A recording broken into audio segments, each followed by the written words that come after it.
আমার নিবেদন এই ত্রিনেত্রা গ্রুপেরই একজন সুদক্ষ লেখিকা মৌসুমী সুর রায় দিদির লেখা একটি কবিতা তোমার কাছে। তুমি বলেছিলে তোমার আবাসস্থলের পাশেই নদী, প্রতিদিন মন ভাসিয়ে দাও। অথচ কি মুশকিল, আমার এখানে যে খাট নেই কোনো, তাই মেঘেদের হাত ধরাধরি করে ভেসে যাই তোমার নদীর ওপর।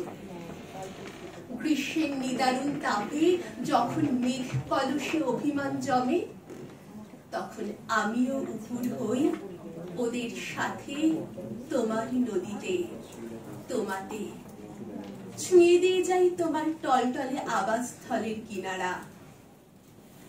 নদীর পাশে তুমি প্রতিদিন বিকেলে এলেই টের পাবে আমার অক্ষরের পাপড়িরা ছড়িয়ে পড়েছে তোমার প্রতীক্ষায়।